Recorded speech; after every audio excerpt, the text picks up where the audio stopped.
Voilà, je vais aller très vite. Je vais aller très vite. C'est une petite mobilisation. Donc c'est la mobilisation. Je vais dire c'est une petite vidéo, une courte vidéo. Mobilisation pour Bruxelles. Voilà.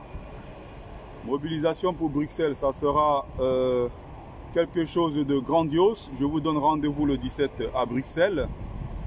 En attendant, comme annoncé en titre, je vais m'occuper du plaisantin, du professeur de caniveau, qu'on appelle Mesanga Nyamding, suite à ses propos qu'il a tenus récemment. Je rappelle qu'il y a plus d'un an déjà, j'avais fait une vidéo. Il y a plus d'un an, j'avais fait une vidéo pour parler de ces intellectuels africains qui ont tous fait soit Saint-Cyr, soit Harvard, qui ont fait la Sorbonne, qui ont été à Cambridge, qui ont été dans toutes les plus grosses universités du monde, mais qui sont retournés en Afrique. Au lieu de construire l'Afrique, c'est-à-dire au lieu de reproduire ce qu'ils ont vu de beau en Europe ou en Occident plus globalement, ils sont plutôt revenus sur le continent africain avec un seul but, c'est-à-dire le détruire. Ils sont revenus sur le continent africain détruit. C'est-à-dire que Biya a été, bon, même s'il n'a pas pu avoir un gros diplôme, c'est l'un des rares d'ailleurs qui est venu en Europe à l'époque, profitant des bourses du régime, du gouvernement, et qui n'a pas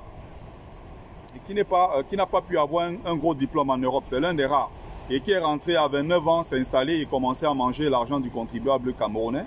C'est jusqu'à aujourd'hui, il tient encore les règnes. Même si on sait qu'il est certainement dans un autre monde et que c'est Ngongo maintenant avec sa pute qui dirige le pays.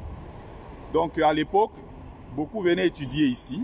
C'est le cas voilà, de Mesanga Nyamding qui a certainement bénéficié soit de la proximité sociologique, soit peut-être parce que son père ou son oncle ou bien je ne sais pas, un membre de sa famille à l'époque était de près ou de loin voilà, lié à ce système-là qui a facilité. D'ailleurs, il faut rappeler qu'à l'époque, il y avait encore ce qu'on appelait les bourses et il y avait le mérite. Peut-être qu'il était méritant à l'époque, c'est aussi une hypothèse, mais il a eu la chance quand même de bénéficier, on va dire des bourses entre guillemets, hein, pour aller étudier en Europe, comme beaucoup qui sont aujourd'hui en train de diriger ce Cameroun-là ont eu la chance d'obtenir des bourses pour aller étudier en Europe. Mais maintenant, ils sont revenus en Afrique, au lieu de travailler à améliorer les conditions des populations, et de maintenir sur la durée ces mêmes, comment appeler ça, ces mêmes bourses, non? Ils ont fait quoi? Ils ont fait exprès de réduire, de supprimer complètement les bourses. Alors qu'il y a des jeunes qui sont talentueux, issus des familles pauvres qui n'ont pas assez d'argent pour aller étudier. Maintenant, c'est devenu une affaire de clan, c'est devenu une affaire d'amitié, c'est devenu une affaire de proximité sociologique pour obtenir une bourse d'études. Donc,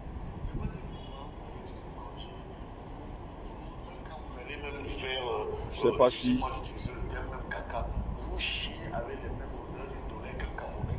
Je ne sais pas si c'est audible. Hein.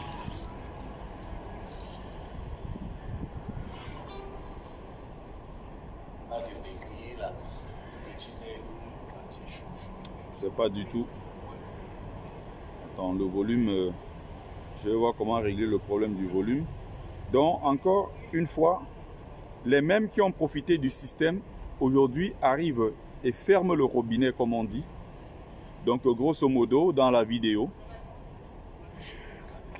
il estime que la diaspora actuelle camerounaise et même ceux de la basse, j'espère que vous avez vu cette vidéo-là circuler sur la toile.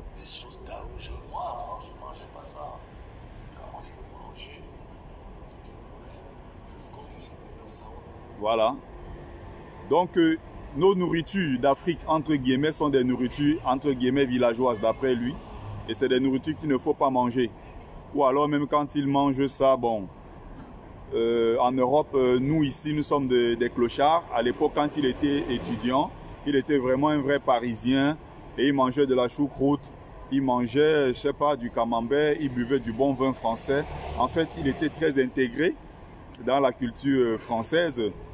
il était même presque assimilé même d'ailleurs. C'est même ça en fait le problème. Pour ceux qui veulent regarder la vidéo, vous l'aurez en ligne. Hein, comme là par exemple, j'ai trouvé la vidéo sur Café Show. Vous pouvez aller dessus, regarder, écouter les inepties qu'il débite en fait. Il y a une chose à retenir dans cette vidéo. En fait, c'est ce qui a tué notre continent. C'est-à-dire qu'un continent qui à l'époque avait les plus braves élites, avait les plus grands ingénieurs, les plus grands penseurs et qui avait pu se développer, qui avait pu bâtir les civilisations les plus brillantes de l'histoire de l'humanité sans avoir besoin d'envoyer ses enfants étudier à Harvard. D'ailleurs que ces universités-là n'existaient pas à l'époque. La plupart de ces gens sont venus étudier en Afrique les sciences, l'astronomie, la philosophie. Ils ont étudié plein de disciplines assez rigoureuses quand même en Afrique avant d'aller développer les cités occidentales. Donc l'Afrique à cette époque n'avait pas besoin de quelqu'un qui sort de Paris étudiant à Sorbonne pour se développer. On a maintenant une nouvelle génération de nègres locaux-dermisés, une nouvelle génération d'abrutis, une nouvelle génération de diplômés de la servitude et qui en réalité ne sont pas des intellectuels, qui bavardent sur les plateaux télé au Cameroun depuis des années. Ça n'a jamais rien changé. C'est pratiquement depuis les indépendances. On a des plateaux télé, on a des experts spécialistes en économie qui viennent nous expliquer comment il faut faire pour changer le modèle économique. Mais en réalité, eux-mêmes n'ont jamais rien produit. C'est le cas de Mesanga Nyamding. Il y avait aussi un autre là, je pense à lui à l'instant. On l'appelait le professeur Aboya Manasse Ndong. Il faisait de très beaux discours, politologue, spécialiste de je ne sais quoi, spécialiste de tout et de rien. Il a fait des bruits à la télévision camerounaise pendant quelques années. Dès qu'il a obtenu son poste quelque part de Gombo, il n'a plus jamais tenu un seul discours contre le régime Biya. Il a complètement changé. Donc on a Mesanga Nyamding qui tient le même discours depuis très longtemps. Paul Biya, c'est mon champion. Il a tout fait. Il dit bien, il a tout fait.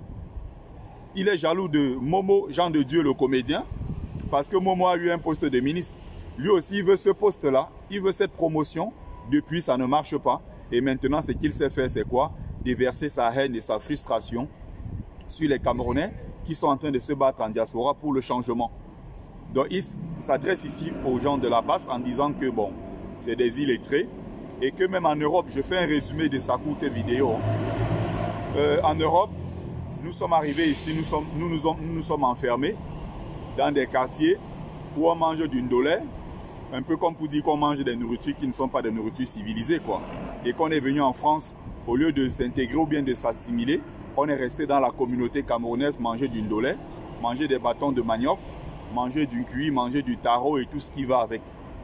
Donc voilà le problème de l'élite africaine. C'est une vidéo très importante pour que les gens puissent comprendre. Quand il dit ceci, quand j'étais en France, j'étais un vrai Parisien. Vous n'allez pas voir le Chinois dire qu'il était en France, il était un vrai Parisien. Le Chinois reste Chinois. Donc lui, il voudrait dire tout simplement aux gens que quand on est en France, il faut s'intégrer à la culture française. Il faut même s'assimiler, même si possible. Alors que ce n'est pas vrai. Il n'y a que les nègres leucodermisés qui font ça. Il n'y a que des nègres qui tiennent ce genre de discours. Voilà pourquoi l'Afrique ne fait que reculer. Parce que les élites africaines, pour la plupart, sont des gens occidentalisés, soit sont des gens arabisés. Voilà le véritable problème. On a enterré sa propre culture pour embrasser la culture des autres. Ce qui fait que, quand on se retrouve face à ces gens-là, entre guillemets, qui sont nos maîtres, on se sent diminué. Il faut également une autre élite qui a émergé sur place en Afrique avec des valeurs africaines, des valeurs endogènes au continent africain pour pas que l'Afrique sombre en fait. L'Afrique sombre à cause de ces élites qui ont tous été à l'étranger. Donc quand vous écoutez quelqu'un comme Mesanga Nyamding, et il fait partie des gens du cercle du RDPC qui dirige le pays, il a été au comité central du RDPC, je ne sais pas s'il y est encore, mais c'est un gros problème quand vous voyez quelqu'un qui tient ce genre de discours. C'est pour ça que je disais aussi que le combat que nous sommes en train de mener aussi est en train de stagner. Pourquoi? Ça stagne simplement parce qu'il y a une élite, c'est-à-dire il y a une élite non seulement, mais il y a aussi la classe moyenne qui n'a pas rejoint le combat. Où sont les médecins camerounais? Où sont les étudiants camerounais qui sont même en Europe?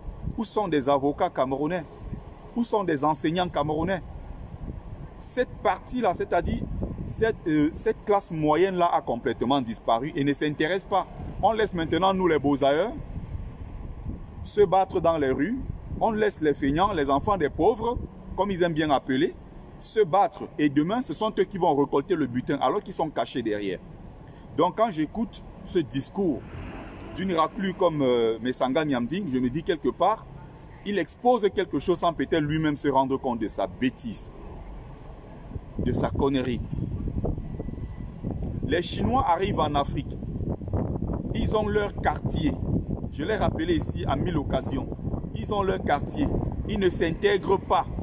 Même quand ils enseignent nos soeurs au quartier, ils demandent à ces soeurs-là que la grossesse, là, c'était une grossesse accidentelle. Retire l'enfant parce que même le métissage, les Chinois refusent. Vous comprenez ça? Allez, il y a un quartier au Congo. À l'époque, quand les Japonais étaient venus exploiter une mine au Congo, la plupart des Japonais qui avaient couché, même jusqu'à aujourd'hui dans cette ville-là, il y a beaucoup de métis qui sont descendants d'un mélange entre Japonais et femmes congolaises. La plupart des hommes japonais, quand ils couchaient avec nos sœurs tombées enceintes, ils demandaient de retirer l'enfant. Alors qu'ils étaient au Congo, installés depuis des générations, ils exploitent les mines du Congo, mais ils ne se mélangent pas aux populations.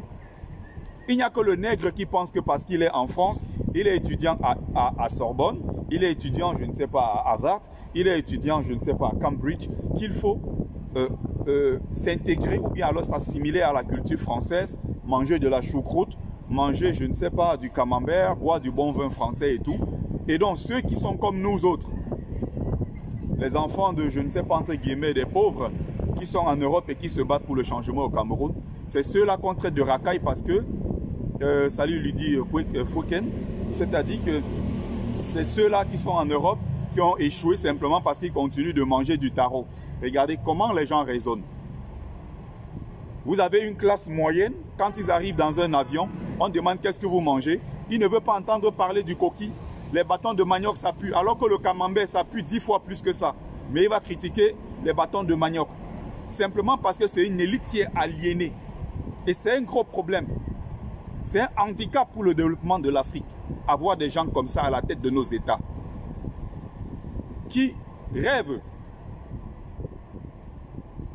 qui ne vivent que selon les principes puisés à l'étranger et non des principes endogènes à l'Afrique, qui ont fait ce qu'on appelle le copier-coller dans la façon de s'habiller, dans la façon de s'alimenter, dans la façon de parler, dans les écoles, dans la façon d'éduquer même leurs enfants. On éduque les enfants à la française alors qu'ils sont nés, ils ont grandi en Afrique.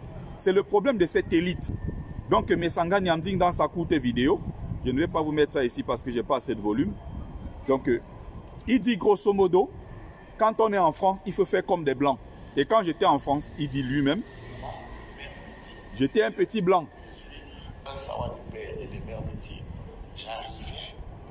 Donc voilà le problème.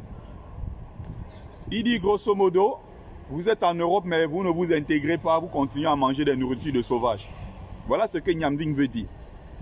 Alors que ces nourritures sont bio. Nos parents mangent ces repas, ces mères-là depuis des siècles, ils n'ont jamais eu de soucis de santé. Nous avons des gros soucis de santé aujourd'hui parce qu'on mange trop sucré, on mange trop salé, on mange trop gras.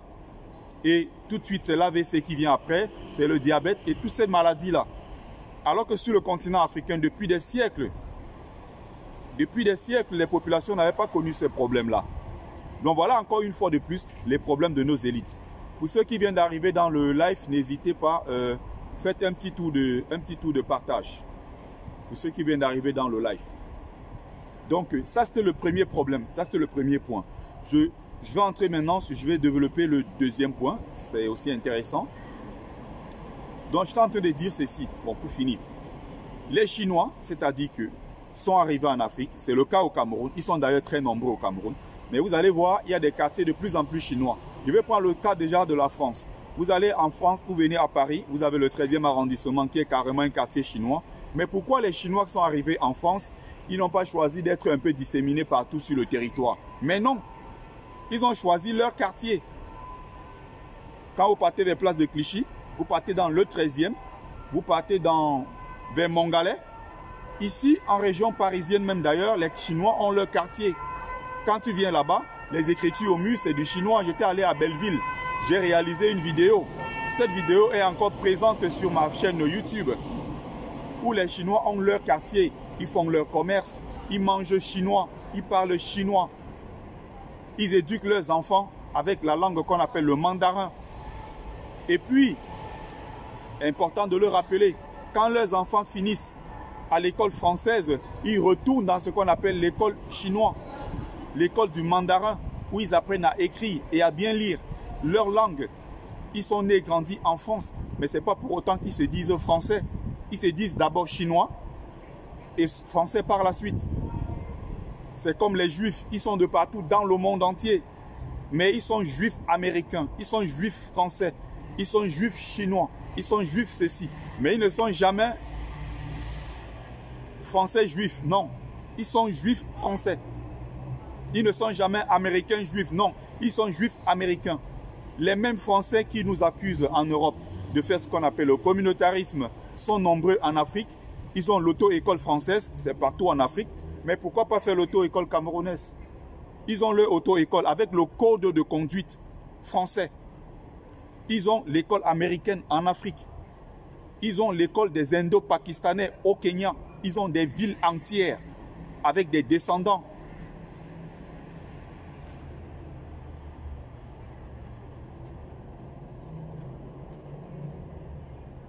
Voilà, il y a un bâtard que je voulais bloquer, c'est fait.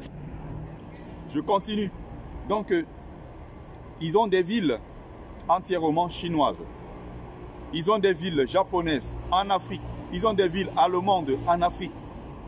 Mais il n'y a que nos élites, entre guillemets, qui arrivent en Europe, s'intègrent à Paris, sont même d'ailleurs dans l'assimilation. Il faut voir leurs enfants. Si vous avez l'occasion de discuter avec l'un d'entre eux, vous allez comprendre jusqu'à quel point ils sont aliénés. Mentalement, ils sont déjà, je ne sais pas, ils sont de l'autre côté. Mentalement, c'est des gens, je vais dire, c'est des gens irrécupérables. On donne des leçons aujourd'hui aux enfants camerounais qui se battent pour le changement simplement parce que ils sont arrivés en France, ils continuent de boire du bon vin, ils continuent de, je vais dire, la Castel, je ne sais pas, même si c'est des bières françaises, je vais dire les bières qu'ils avaient l'habitude de boire au pays, les nourritures qu'ils avaient l'habitude de manger au pays. Mais il n'y a que nous qui faisons ça. Les Chinois ont leur restaurant en Afrique. Quand je veux manger le pain, parce que ma mère, je suis le père de ma mère est étonné. Et la mère à ma maman est étonné. J'allais voir ma grand-mère à un moment de qui est où elle est étoile. J'allais dire à ma maman, mais dit elle veut le bon frère du pays. Je ne suis pas comme vous là, vous êtes en France, mais vous avez le cœur au Cameroun. Moi, franchement, je parle de nourriture africaine. Je mange les choucroutes. Voilà, vous êtes en France, mais votre cœur est au Cameroun. Moi, je ne suis pas comme vous, hein. Moi, je ne mange pas vos nourritures là quand je suis en France. Moi, je suis français, je mange du choucroute, je mange du camembert et comme tous ces trucs qu'il a débités là. Je mange du poulet à la moutarde. Je mange du lapin au vin blanc, etc. Du lapin au vin blanc. Vous ne connaissez même pas la France. Vous ne passez le temps à visiter pour dire, à voyager un peu, aller à l'Auvergne, aller chez les Bourguignons, aller chez les Chouans du côté de Nantes, hein, aller visiter Bastia, hein, la Corse, aller visiter la Martinique, la Guadeloupe. Vous êtes villageois, comment je dis, donc j'oublie d'ailleurs. Donc maintenant, quand on est en France, il faut aller visiter la Martinique, il faut aller visiter la Guadeloupe, il faut aller visiter le Bastia, aller visiter Strasbourg et tout. Ça, c'est l'élite africaine. Demandez-vous si un Chinois qui est installé en Afrique est allé en vacances quelque part sur le continent africain. Demandez-vous si les Chinois que vous voyez dans vos quartiers, quand ils veulent aller en vacances, ils vont en vacances sur place en Afrique.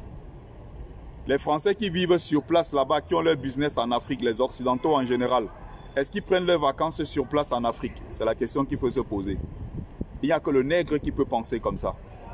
Et même quand ils passent leurs vacances en Afrique, ils vont dans des hôtels français. Ils dépensent leur argent dans des hôtels français. Ils dépensent leur argent dans des restaurants français. Il faut bien comprendre ça. Ils ne vont pas dans nos restaurants. Vous avez vu combien de Français allaient dans les restaurants camerounais s'asseoir et manger? Même ici en Europe. Allons à Château-Rouge dans le 18e. Vous avez... Oh, pardon. À Château-Rouge, dans le 18e, Vous avez des immeubles en haut, c'est des habitations. Hein. Je rappelle bien que c'est Paris. 18e arrondissement de Paris. Comme il y a beaucoup qui aiment laisser croire que non, Châteauroux c'est le quartier des Noirs, non. Les Noirs viennent là-bas faire le commerce, mais la plupart ne vivent pas là-bas. On est en plein cœur de Paris dans le 18e. Ce qui se passe c'est quoi? Demandez-vous si vous avez déjà vu un joueur français descendre de son immeuble dans le 18e, aller en bas manger dans un restaurant africain. Pourtant il y a des restaurants africains là-bas partout. Il y a des restaurants africains partout. Demandez-vous si les Blancs français qui vivent là-bas descendent et vont dans nos épiceries acheter du kangwang, acheter je ne sais pas d'une dollar et autres. Ils n'en ont rien à foutre. Ils n'en ont rien à foutre. Même quand ils sont en Afrique, c'est pareil. Ils vont manger dans des restaurants français. S'ils veulent découvrir autre chose, je rappelle que ce n'est pas dans les restaurants africains qu'ils viendront. Ils iront certainement dans les restaurants, je ne sais pas, chinois, japonais. Ils sont très fans d'ailleurs de l'Asie, mais pas de l'Afrique. Ça ne les intéresse pas, en dehors des richesses de l'Afrique. Diasporique que nous étions. Mais nous, on vivait comme les Blancs. Nous, on vivait comme les Blancs. Voilà une élite. Donc voilà quelqu'un qui veut peut-être un jour diriger le Cameroun. Nous, on vivait comme des Blancs. Donc encore, il a pour référence le Blanc. Il a pour idéal le Blanc. Et ce sont des gens qui dirigent notre pays. Comment on va avancer avec des racailles pareils, des raclus pareils, des vomissures pareils, qui soutiennent le régime en place qui est en train de massacrer les populations, qui s'attaquent aux pauvres et laissent les riches à côté? L'aliénation.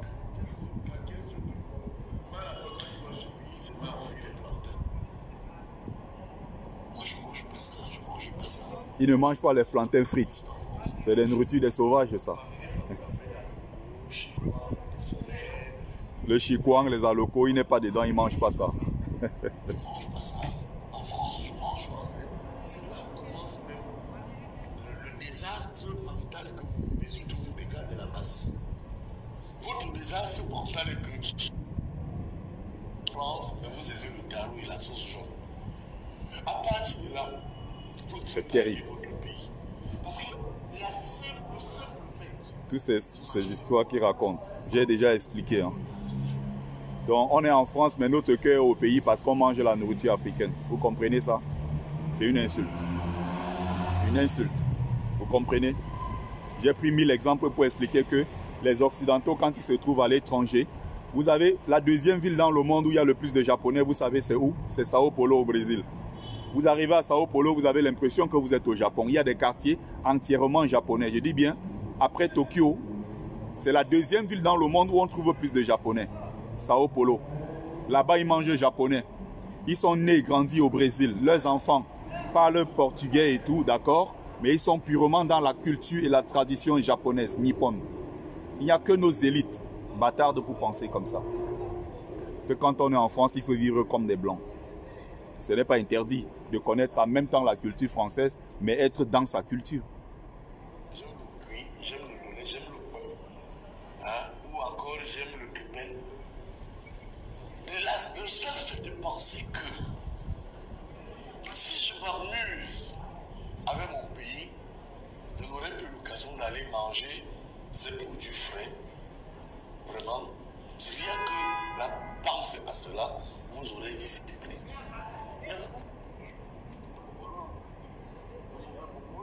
Voilà notre élite. C'est le même qui avait accusé Kamto que Kamto a violé un enfant de 14 ans et qu'il a les preuves. Moi, j'ai les preuves qu'il a violé. Après, quand la plainte a été déposée, maintenant, il dit que non, qu'il avait entendu. Et lui-même dit qu'il est handicapé, qu'il est aveugle. Lui-même, c'est ce qu'il dit. Hein. Il a des problèmes de vision. Mais il a vu quand même la vidéo. Il dit clairement qu'il a vu, il a la preuve qu'il a la vidéo. Ou quand tu violes un enfant de 14 ans. Après, il dit que non, il avait entendu, on lui a dit. Voilà les voyous comme ça qui dirigent notre pays.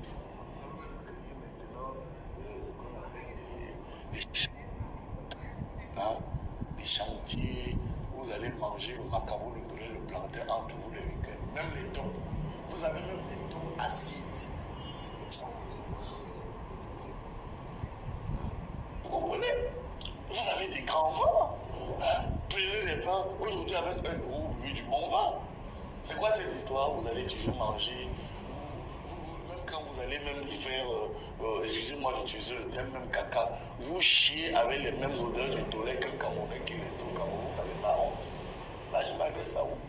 C'est un problème. Non. Il faut qu'on sente quand même que quand vous allez aux toilettes, l'odeur de quelqu'un qui a mangé du C'est un problème. manger camerounais. Aussi dur en France. C'est un gros problème. Évidemment. Voilà notre élite, en fait. Voilà des gens qui sont professeurs à l'IRIC, Institut des Relations Internationales du Cameroun. Tu ne sais pas comment il a été parachuté là-bas, professeur. Tu ne sais pas comment il a fait. Il était en difficulté face au jeune Wilfried Ekanga qui est né en 91. En Mondovision, Wilfried Ekanga l'a humilié. Rien dans la tête. Mais professeurs à l'IRIC, je ne sais pas comment ils font pour arriver là-bas. L'IRIC aujourd'hui d'ailleurs ne ressemble plus à rien. C'est pareil que l'ESTIC. Tous les plus grands journalistes de l'époque ont été formés là-bas. Maintenant, c'est terminé. Les NAM, c'est des conneries. Maintenant, toutes ces grandes écoles-là, qui étaient vraiment des écoles d'élite à l'époque, sont passées maintenant pour être des écoles des ânes et des médiocres. Comme les NAM même d'ailleurs. Donc, c'était mon petit coup de gueule cet après-midi. Je vous passe, voilà, bien le bonsoir à tout le monde. Et je vous donne rendez-vous à Bruxelles le 17. Donc, vendredi prochain. Rendez-vous à Bruxelles. Voilà, j'y serai. Je confirme ma présence d'ailleurs. Merci à vous qui avez pris le temps de regarder ce petit live. Merci à vous d'ailleurs qui me faites l'honneur de me suivre à chaque fois. Vous qui partagez mes lives. Vous qui comprenez mon désir profond de changement. Ceux-là qui essayent de prendre le temps de mieux analyser mes sorties avant de me juger. Et un bonsoir particulier à ceux qui me jugent souvent. Sans jamais savoir, sans jamais chercher à comprendre, simplement parce qu'ils sont animés, habités par la haine d'autrui et qui ne cherchent pas à juger sur les faits, mais qui accusent les autres sans jamais avoir de raison valable. Ceux-là aussi, je vous passe le bonsoir. Donc, merci à vous qui avez pris le temps de regarder ce petit live. À très bientôt, je vous reviens avec un autre live. Et surtout, rendez-vous à Bruxelles vendredi. J'y serai. Et à tous ceux qui vivent à Bruxelles et aux alentours, j'y serai avec mes munitions. Quand je parle de mes munitions ici, évidemment, il s'agit de mon livre intitulé Folie et calvaire des migrants. Donc pour ceux également qui voudront ce jour-là s'approvisionner, acheter leur ouvrage, je serai sur le terrain. Voilà. Et je laisse à côté les gens dire ce qu'ils ont envie de dire. Évidemment. Donc, heureusement que je ne les gère pas et que je n'ai pas de compte à rendre à quelqu'un. Je fais de ma vie ce que j'ai envie de faire. Merci à vous. Salut Rolf Fomekon, la discrète Lydie.